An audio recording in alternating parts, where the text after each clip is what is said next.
That ingredient is particularly nice with the duck because it adds a little game flavor to it, and really it's a nice complement to the duck, the grilled duck breast. And one of our key ingredients is some chopped tasso. This is a smoked ham shoulder, and we're going to chop up that real fine and add that. It makes a tremendously nice, subtle smoke flavor to the dish.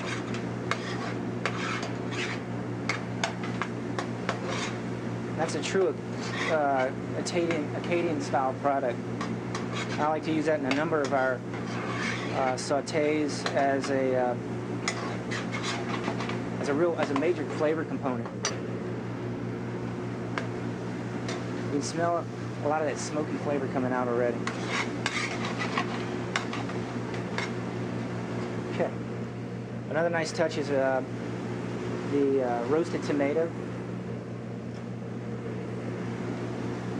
This is basically just a stewed tomato that you can use out of the can. What we've done here is put them in the oven with a little olive oil for a long time on a low temperature and made almost like a tomato confit out of it. It's just a nice roasted stewed tomato. Stewed tomatoes out of the can chopped up, it works just as well. Once our vegetables get nice and sauteed, we're going to add some of our wild rice. And again, this has already been cooked.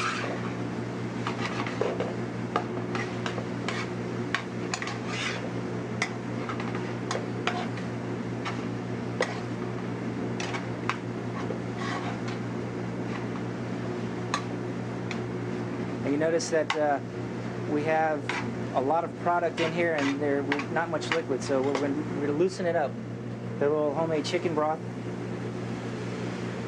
to give it a little moisture.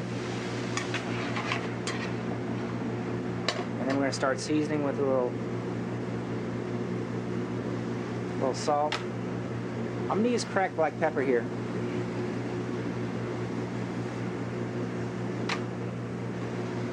A nice flavor to it, and again, this is kind of a fairly rustic kind of rice dish.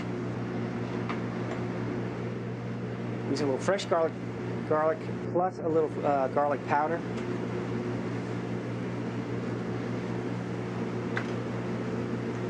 Some ground thyme. We're also going to use a few ground, chopped, fresh thyme leaves at the end.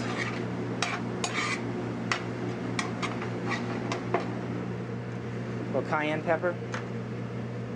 And a little chopped jalapeno. This is fresh jalapeno that we chop up with a little garlic. And it's been simmered for a moment in a little vinegar. Now this dish is ready to go now. You can serve it right hot out of the skillet. And when we bring it back to serve, all we want to do is take it out of the refrigerator and put it in a saute pan and add some chicken broth to loosen it up and heat it up in that mixture. To prepare for grilling, the duck breasts are skinned.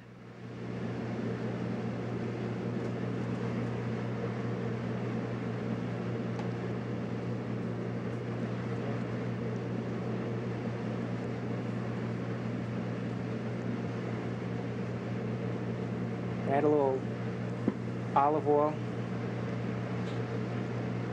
Sprinkle a little salt.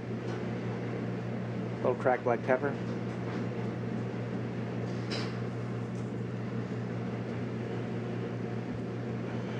A little garlic. We're going to flip them over.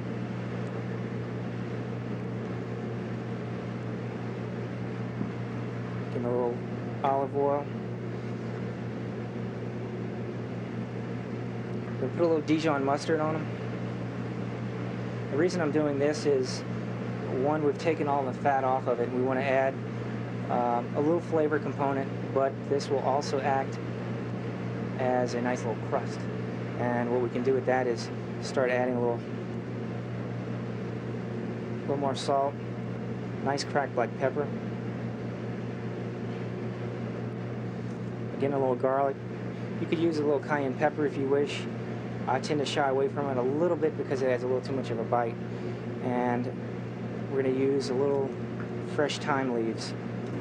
The duck goes on the grill mustard side down and is seared quickly.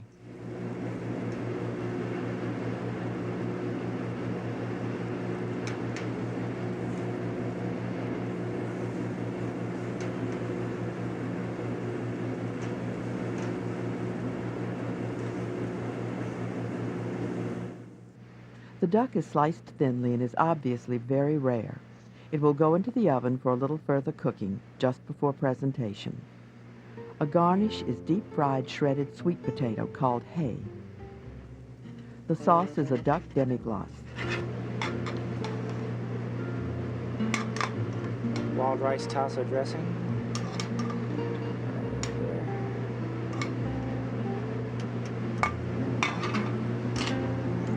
To spruce up the background. Ooh, baby French green beans.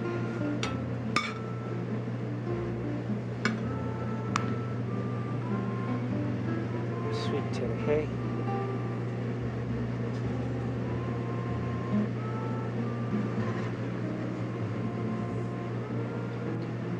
A little demi-glace and duck essence.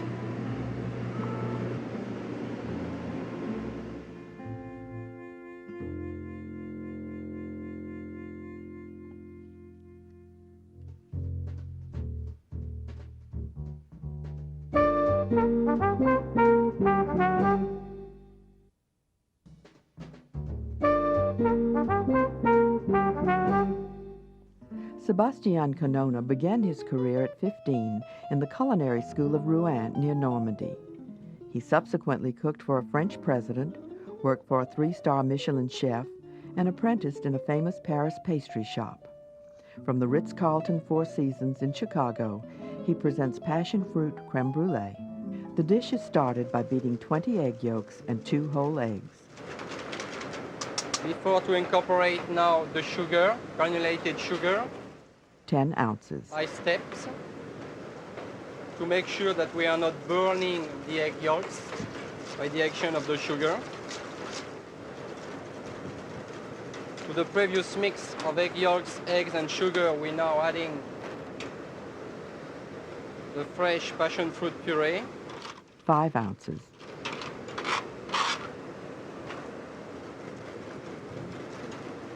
A quart and a half of heavy cream and half quart of milk are tempered in. We have now the milk and the cream boiling, and we are going to slowly pour it over the previous mix of eggs, sugar, and fresh passion fruit puree.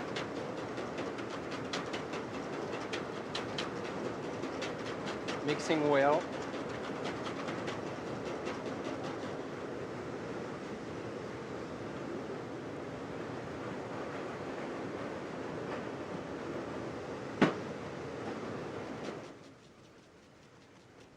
The mixture is strained and then portioned into soup bowls.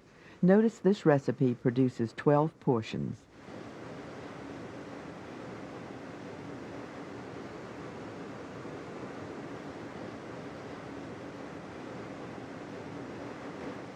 For that, we first put the crème brûlée into the oven. Bake at 325 degrees, 35 to 45 minutes. And pour the water on second hand to make it easier. You have to check the consistency of the brûlée.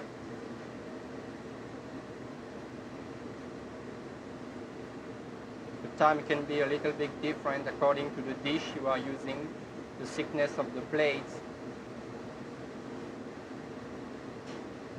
and of course the temperature of the oven. At this point, just let the brûlée and cook then until right consistency, firm to the touch. Sugar sprinkled on the finished custard will be caramelized. You have several techniques to burn a custard, the brûlée today. You could use the top of your oven, a salamander that we use professionally, or just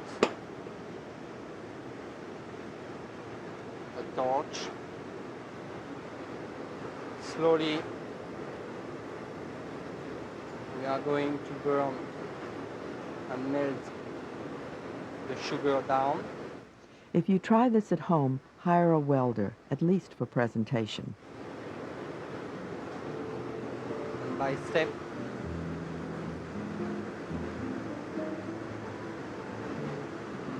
caramelized the brûlée.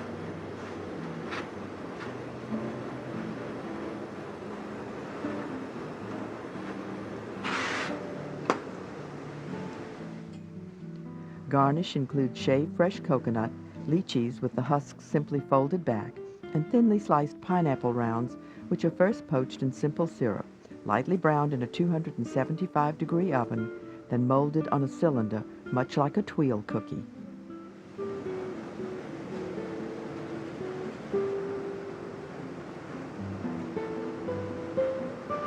We're now ready to finish the brûlée by placing one of the pineapple crisp,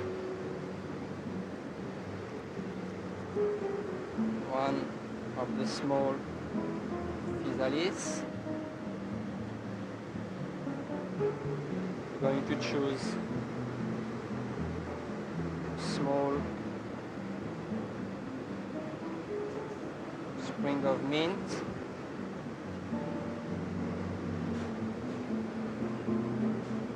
and 1 or 2 shavings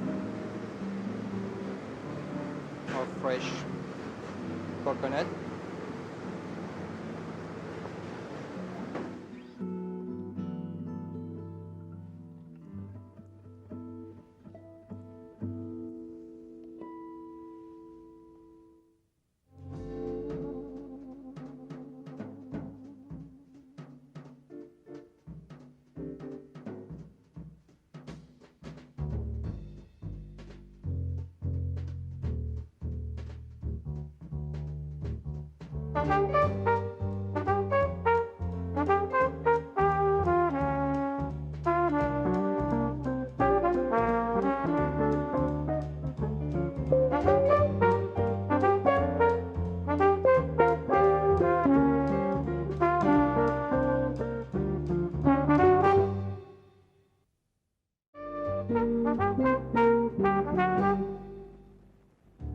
Welcome to Great Chefs, a culinary tour of the United States featuring some of the country's finest chefs.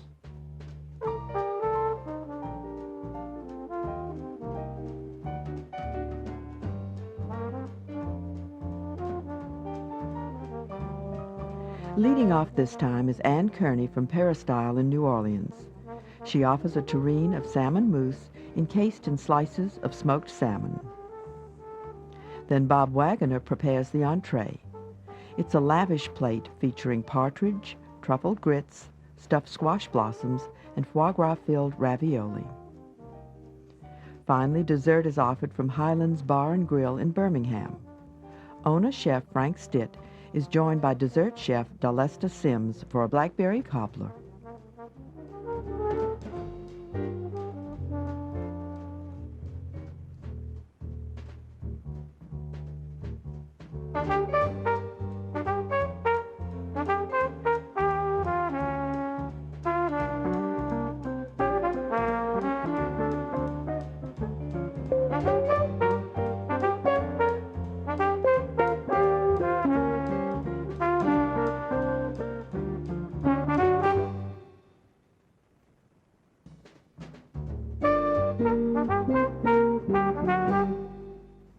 Anne Kearney's mentors were a study in contrast.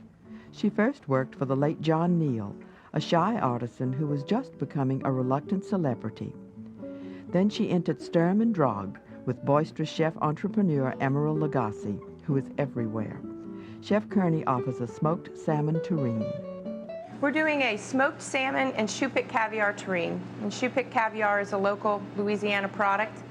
It is a black, small-egged caviar. We take part of our salmon, smoked salmon. We get a Norwegian sliced salmon.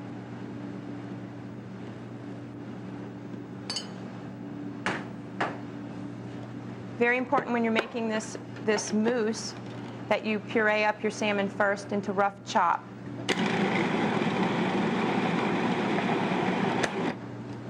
Once you achieve a nice rough chop, you're going to slowly add your clarified butter.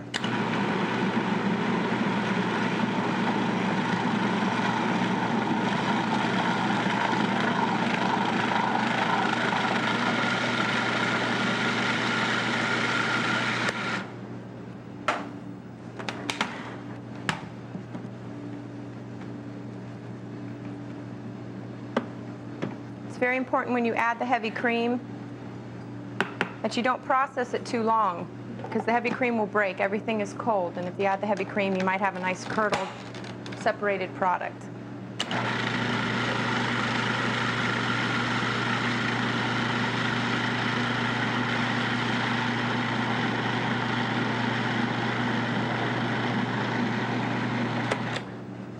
Work it just till it's incorporated. This product is much easier to work with when it's cold again. As you can see, this is quite cold. I'm going to put it in a nice ice-lined bucket here, or a bowl.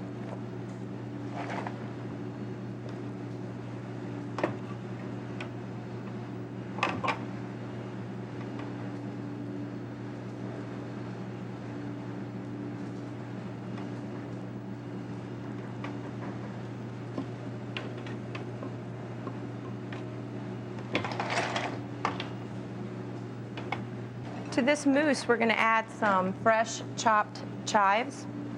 The fresh herbs are essential. Be careful when you're adding your seasonings, salt and pepper. Smoked salmon's cured with salt, so it probably just needs a little bit to heighten the flavor. I like to add a generous amount of white pepper. And you can add lemon juice. I usually add about juice of 2 lemons. The acidity really nicely balances the flavor in any seafood dish.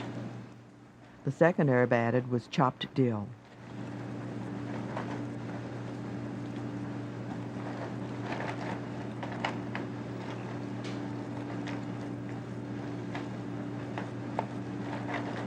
You're going to layer this in a terrine mold. This is a 5-cup terrine mold, which we've oiled and lined with plastic. You'll find that you'll have a much easier time removing your terrine from the mold if it's lined with plastic, rather than struggling, especially after you've put such an effort into making this dish. It'll come out a lot easier for you.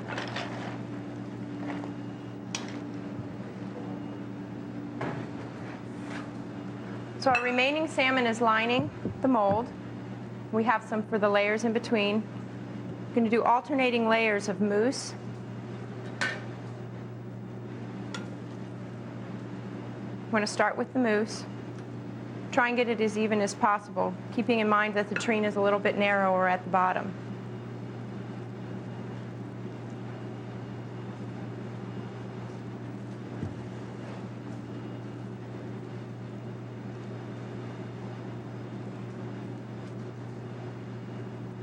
It depends if you are serving this terrine whole on a buffet or at a cocktail party, or if you're going to slice it and put it on a platter. But the presentation, you just need to take care when you're layering the salmon in. Once you've added your caviar, or added your salmon mousse, you're going to add half of your caviar.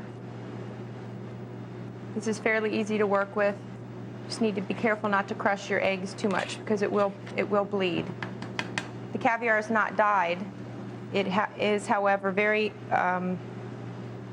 it will bleed when its temperature changes too much. So you need to keep, again, you need to keep this very cold.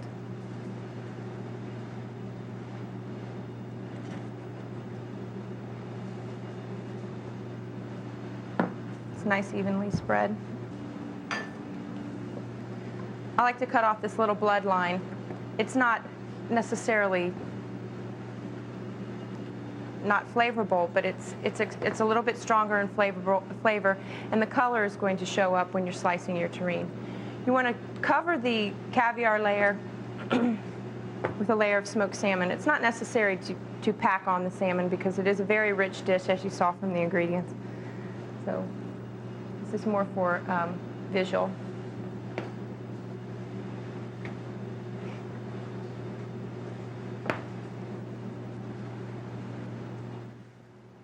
The mousse, caviar, sliced salmon layers are repeated twice.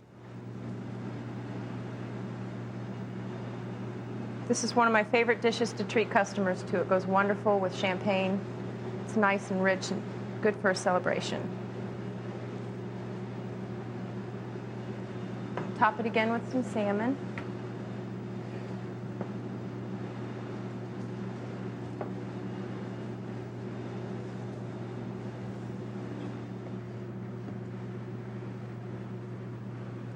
Plastic wrap also helps you when it comes time to fold it all together. This will set up. It needs to sit for about safely 8 hours, 6 hours for everything to solidify so that you don't have a problem. And this is not something you really want to have sitting out for too long when it comes service time. It's extremely perishable, and you will have nothing but trouble on your hands if you let it sit out too long. So you want to top it with a lid, stick it in your walk-in or your refrigerator, and you'll have this wonderful dish. Pull it out. Plastic wrap really, really makes a difference in your life. I like to start, depending on how much you're going to use, I like to start and I cut it in the middle. Then you can wrap one half of it and reserve it for later. This is the effect that you get from the layering.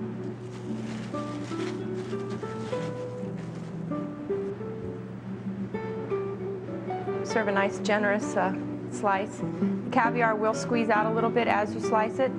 If you put the sliced side up, you get a wonderful little effect there. We serve this with a little seasoned sour cream or creme fraiche, whatever your preference is. I like to season everything that goes on the plate. Something I learned a long time ago. Here's a little bit of fresh frisee. If you don't have frisee or you don't have fresh dill, pick your favorite green or your favorite garnish to accompany it. If you have a little bit of extra caviar, go ahead and garnish away with that. And if you add just a little bit of olive oil on top, it gets a nice sheen.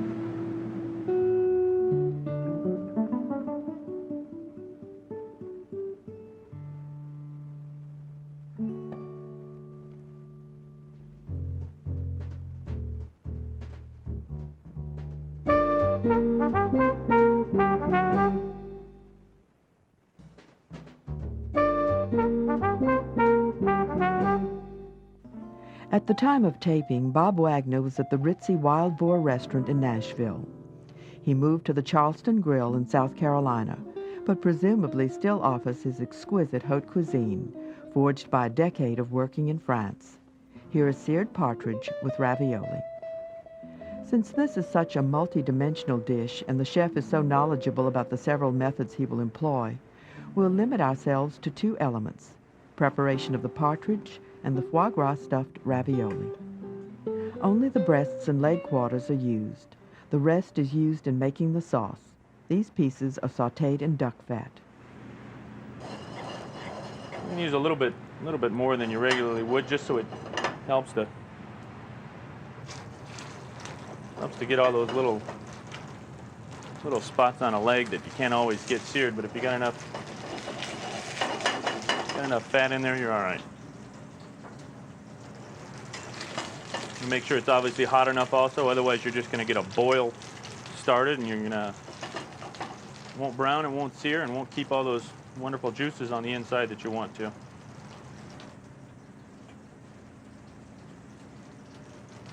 And this, depending on the heat that you have at home.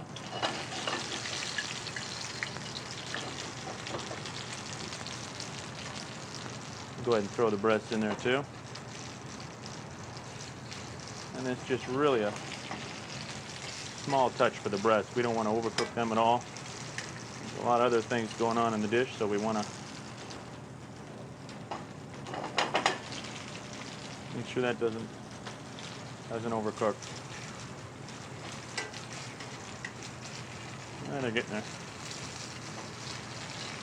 And obviously you can take out this bone if you'd like also, sometimes even debone it, but obviously for the presentation you always like to have that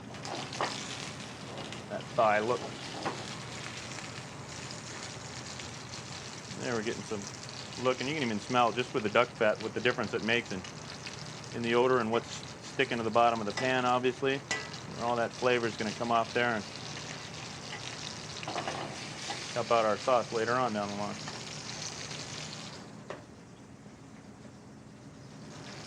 Now what we're going to do is pull the legs.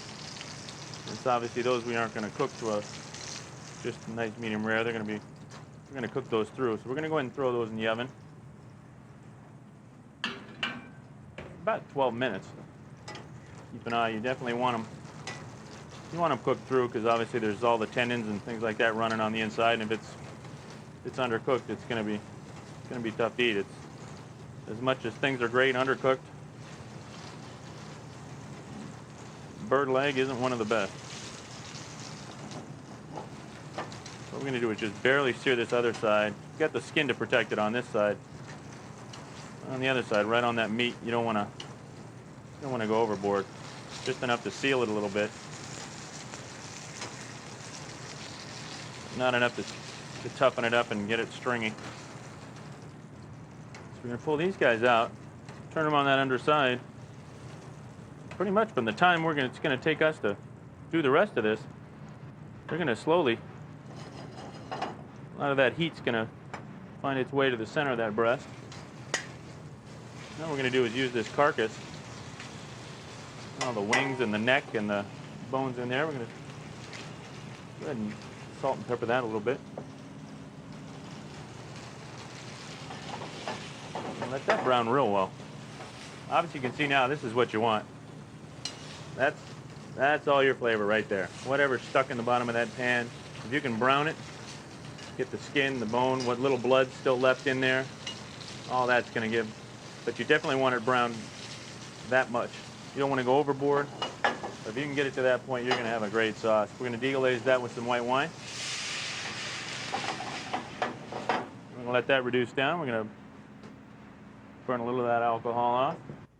Chicken stock is added and a slow reduction begins. The foie gras for the ravioli is diced and will be almost flash cooked in a hot pan. It will be combined with shallots and chives, then cooled. What we're going to do is just drop this in.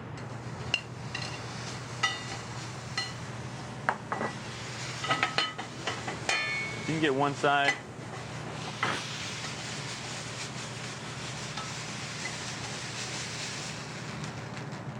One side at least real well like that, you're okay. We didn't lose a lot of fat. The chives and shallots are warmed.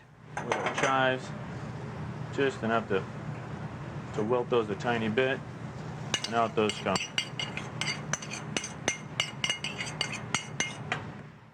The cooled mixture goes onto a sheet of pasta that has been painted with egg wash.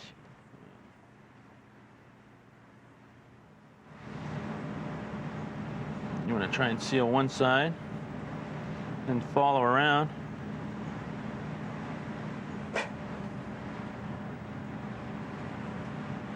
Push that, twist it, pull it out. We have our ravioli. What we're going to do is poach that just for a couple minutes in some chicken stock that we have going here. Two other plate items are truffled grits and squash blossoms filled with a sweetbread wild mushroom mixture. Presentation starts with the ravioli, the partridge leg quarters, baby vegetables, and the truffled grits. The breasts were cut in half and warmed in the sauce. Just layer them.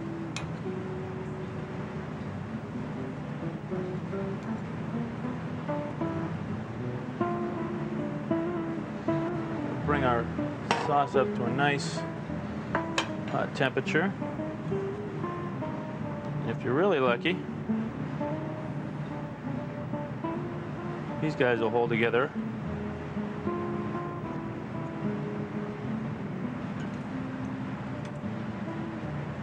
And it's just a juice. We're not going to fill the bottom of the plate. Just going to drizzle a little bit of everything.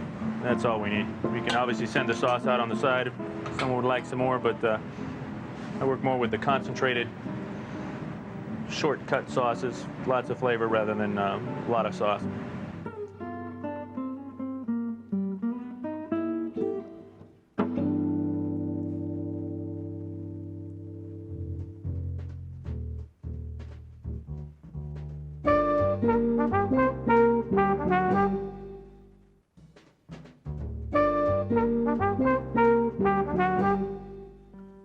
Although Frank Stitt spent time studying in Europe with the likes of Richard Olney, Simca Beck, and Stephen Spurrier, the menu at Highlands Bar and Grill often reflects his Alabama roots.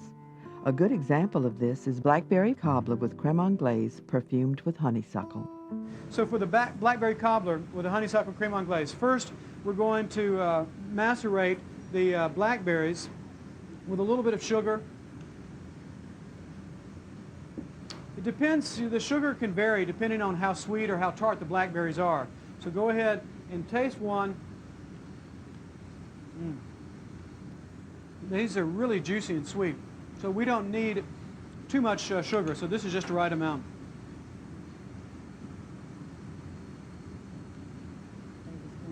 Great. A tablespoon of flour. And so as the juices of the blackberries release, the flour will help make just a little bit of a thicker sauce inside the cobbler. I think so. Yeah, I'd do a little. We're going to put a little bit, and let's take some, and we're going to chop some up a little bit smaller.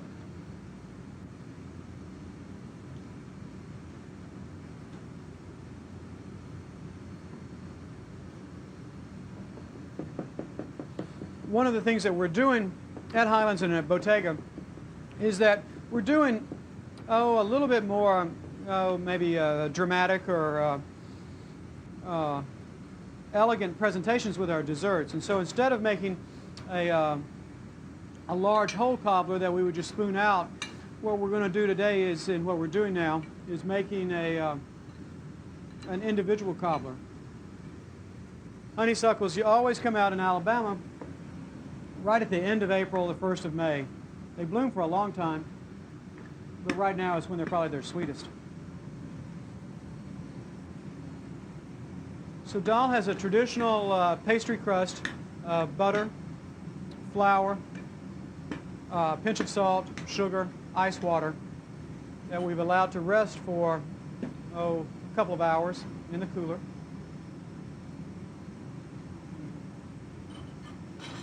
She's rolling it out. You're going to put it in an individual removable bottle, fluted tart shell.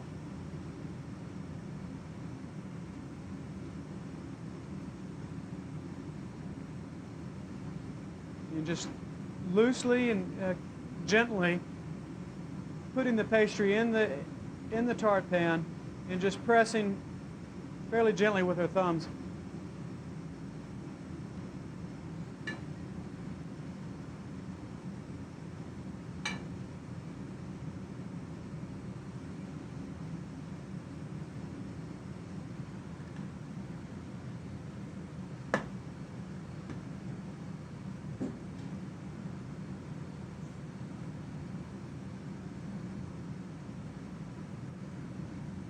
We're going to cut these into maybe about a 1/4-inch strips.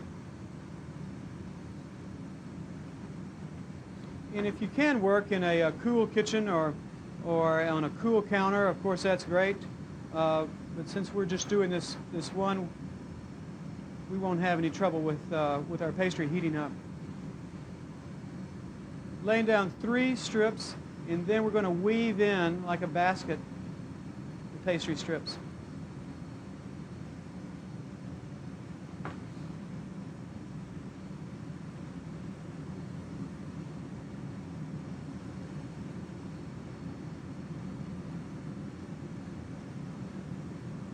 And just simply pressing along the edges to cut off the excess pastry. Just a light egg whites, just whipped with just a little bit of water. Bake in the middle of the oven for 10 minutes at 450 degrees. Then lower the heat to 425 and bake 35 minutes more. And then just drizzle a little bit of granulated sugar, and we're ready to go. So we've made a traditional creme anglaise. However, we've just taken a little slightly different spin on that, and we've infused it with some honeysuckle branches, as well as the vanilla beans, which you see the specks.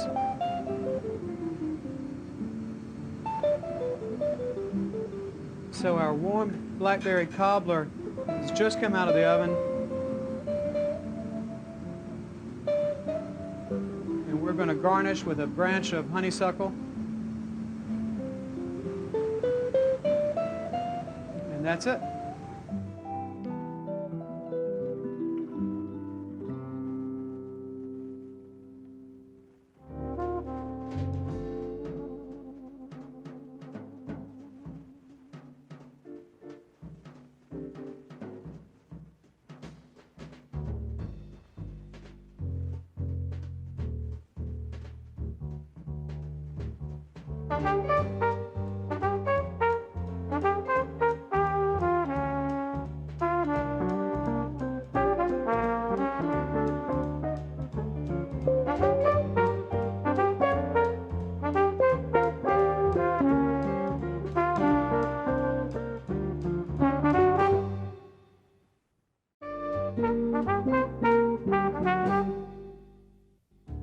Welcome to Great Chefs, a culinary tour of the United States featuring some of the country's finest chefs.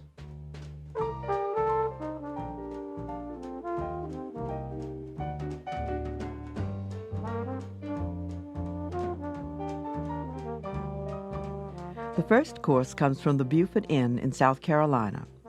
Dutch-born chef Peter de Jong prepares pan-fried crab cakes coated with sesame seeds. Then from Chicago, French chef Pierre Paulin offers a carefully constructed Napoleon. Note his use of potato slices separating layers of sturgeon.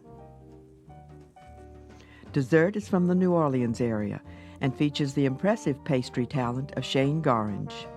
From his pastry shop, Zoe's, he prepares chocolate demerara.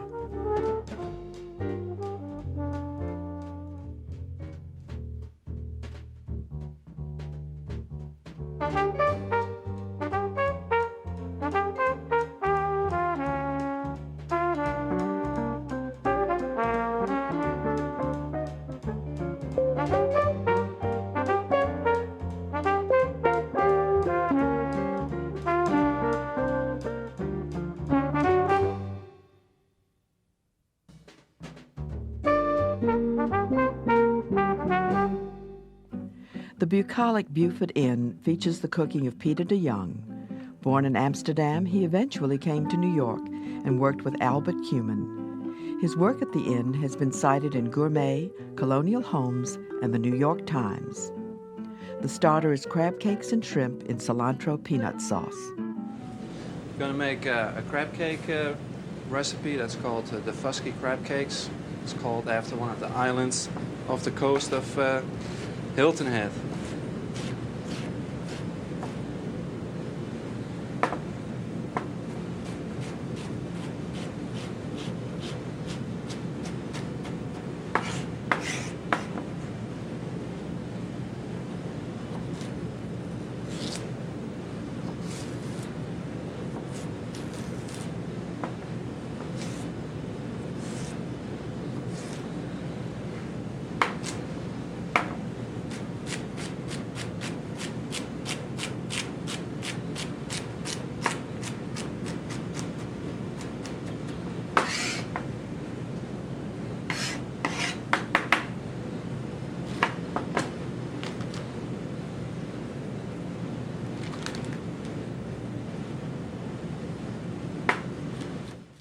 Chopped onion, celery, and yellow bell pepper begin the crab mixture.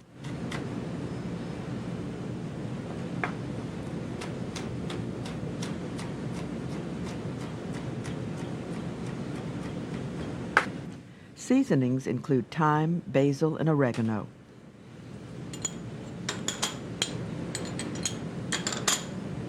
Worcestershire sauce, Tabasco, mayonnaise, Dijon mustard, pepper, and 2 whole eggs.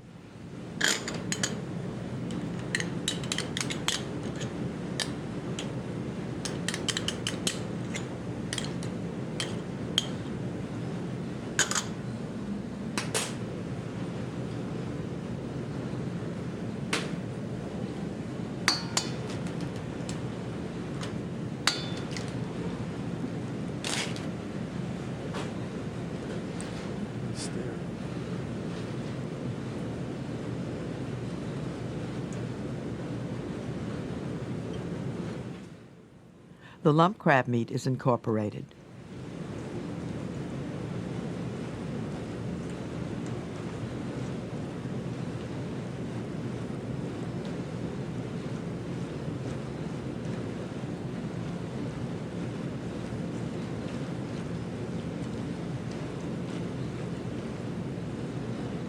We'll add a little breadcrumbs to help the consistency.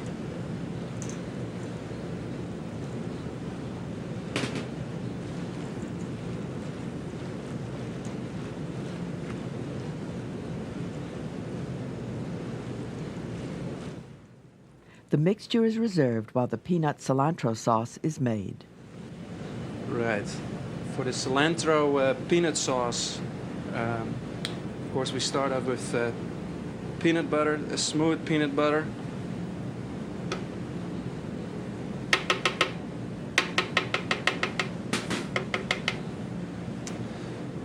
Some candied ginger, dry pepper,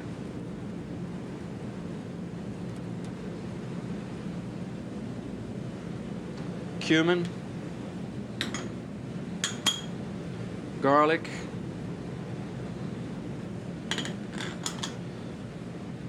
some Worcestershire, and curry, cilantro, fresh lemon juice, and peanut oil. And some Thai fish sauce.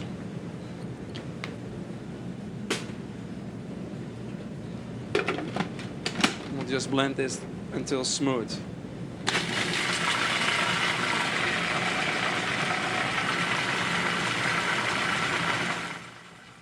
Calling the dish crab cakes is a bit of a misnomer. It's actually stuffed prawns.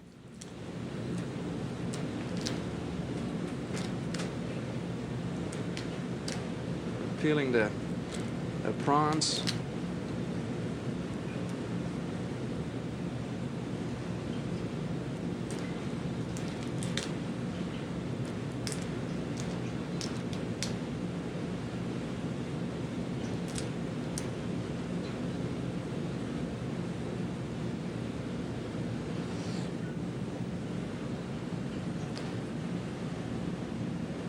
We're going to slice them open on the bottom.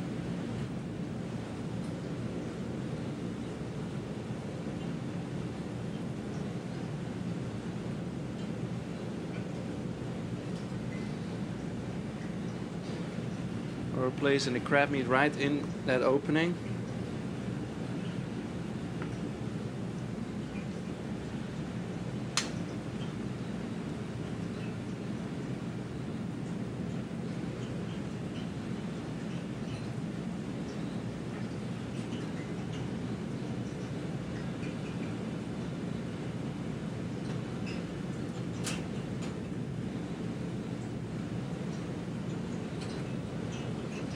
And really push it in there.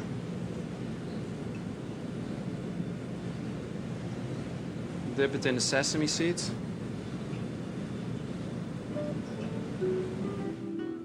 The prawns are deep fried.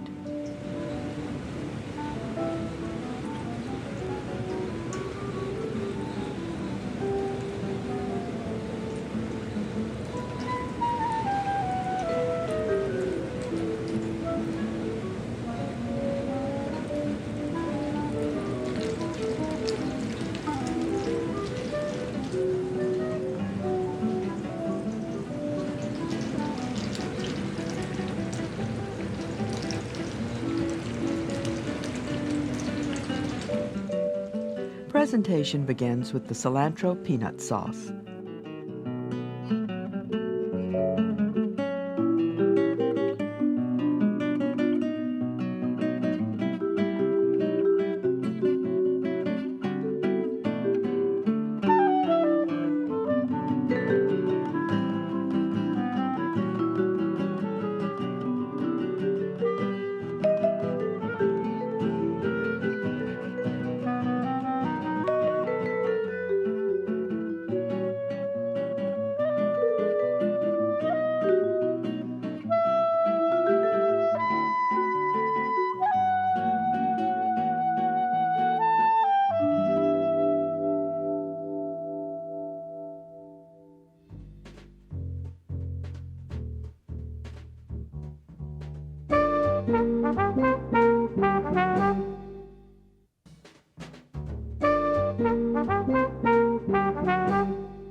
Le Titi de Paris is located in suburban Chicago's Arlington Heights.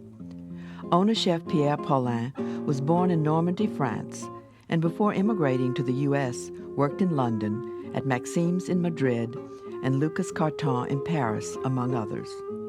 The entree is Napoleon of sturgeon with foie gras.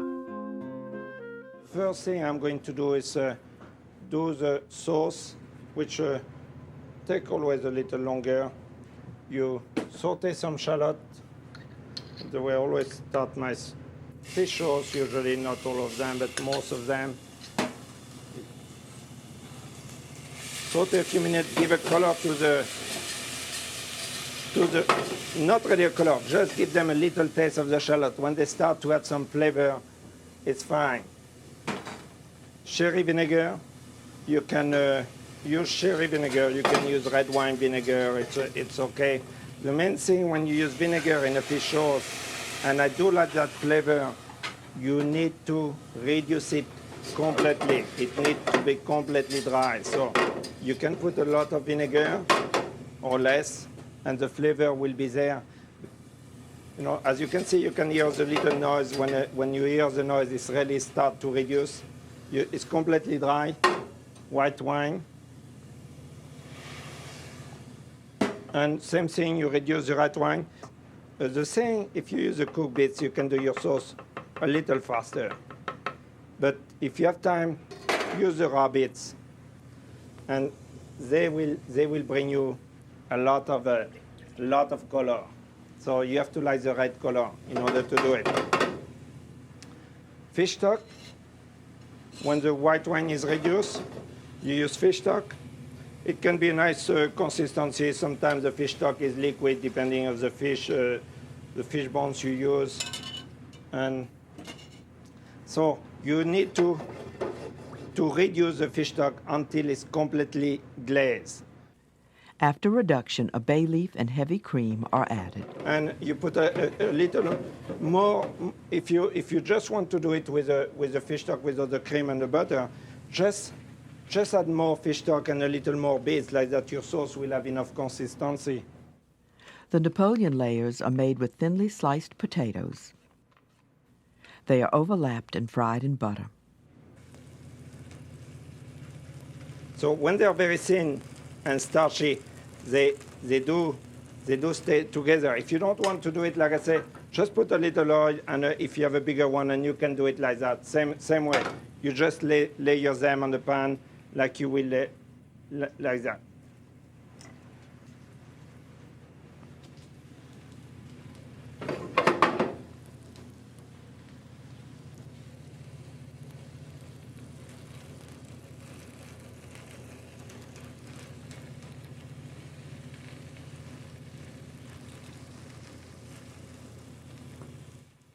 Chopped tomato is added to the sauce.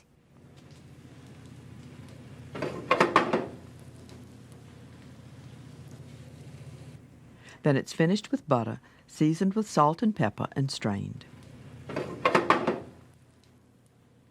Presentation will include wilted spinach leaves and a grilled eggplant slice. A sturgeon fillet is sliced on the bias. The thing about fish, in order to be good, it needs to look fresh when you buy it. And so don't be set on that fish. You can use other. I will cut it some smaller piece, which will be easier. Put cooking fish. There is a secret. It needs to be cooked very quickly, fresh, and not overcooked. The fish is sautéed in clarified butter.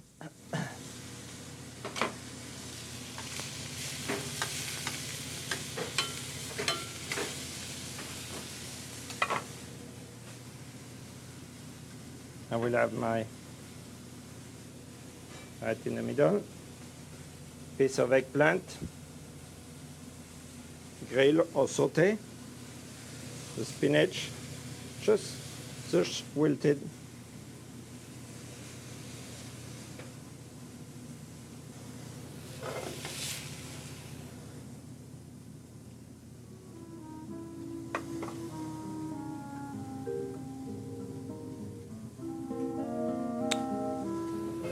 And always make it a little more tasty. Use some diced tomatoes.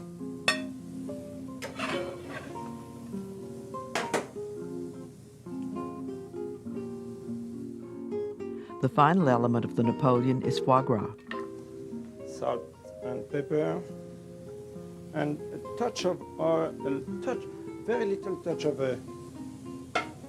grease, but not too much for the foie gras. It cooks very quickly. Need to be very hot. Sweet potato puree decorates the plate.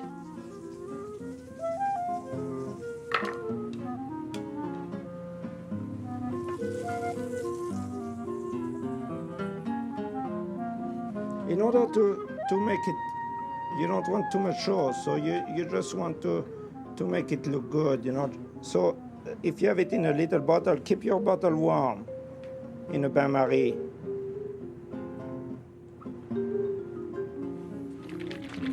And the oil again, you know, which make it look good around those and give a flavor also.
Born in the UK, Shane Gorringe began pastry work at an Austrian bake shop in South London. His sedulous career has taken him to Germany, Holland, the Persian Gulf, Venezuela, and the Windsor Court Hotel in New Orleans.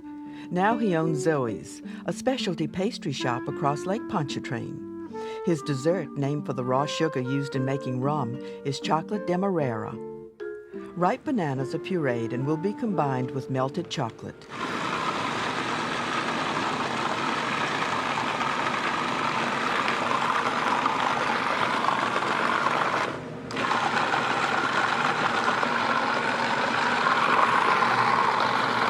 We have the whipped cream here. Add a little bit in just to break down the chocolate so it comes together. It doesn't lock up.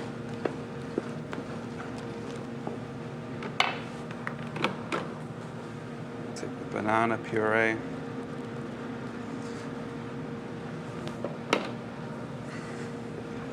Fold that in.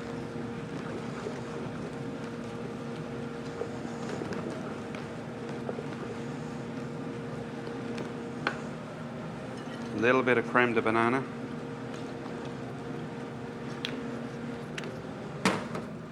Dark Jamaican rum.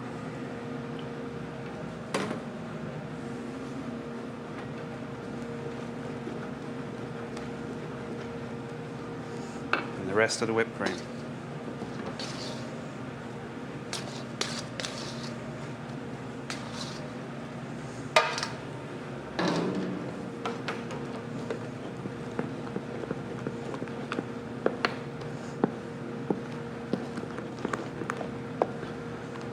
As soon as that comes together, just put it to one side. The filling goes into cylinders of standard chocolate cake, assembled in sections of PVC pipe. Plastic strips, which in the trade we use a lot more now, but we can also use parchment paper as well. 3.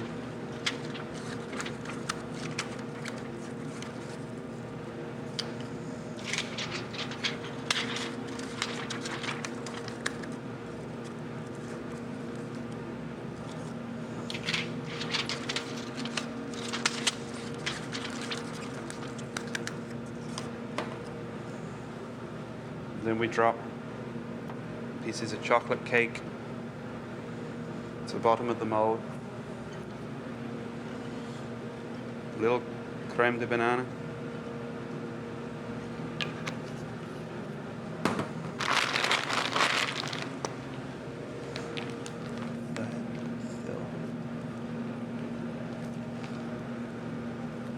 Fill the molds to the top.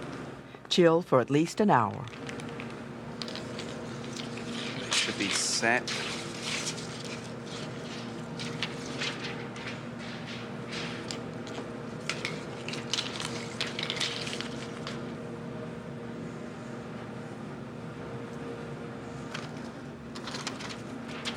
Use a plastic strip again.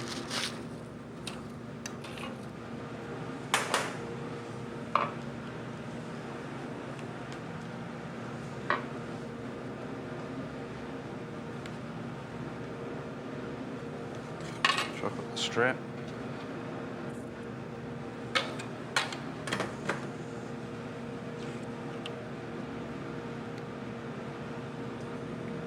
Loose. Wrap.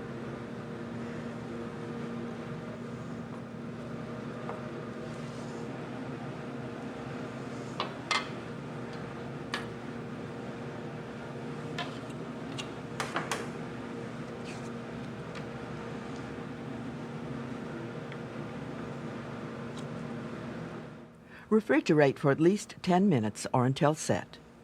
Chocolate sticks, made by dragging a comb scraper across melted chocolate, is also chilled until set.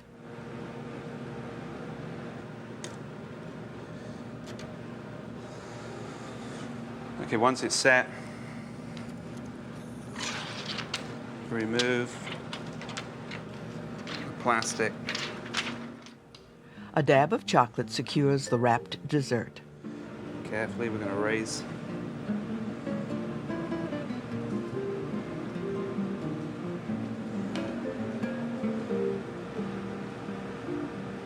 Come back with the caramel sauce.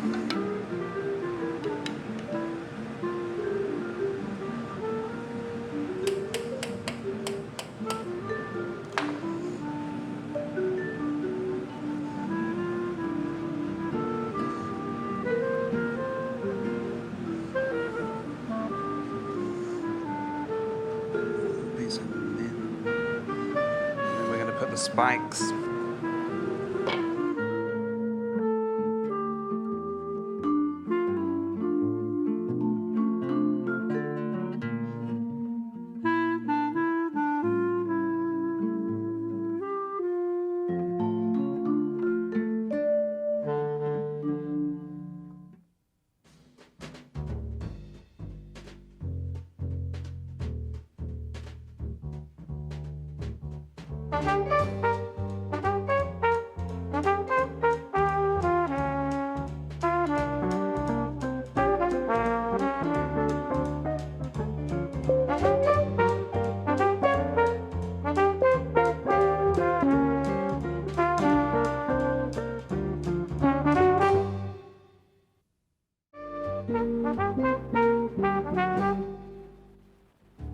Welcome to Great Chefs, a culinary tour of the United States featuring some of the country's finest chefs.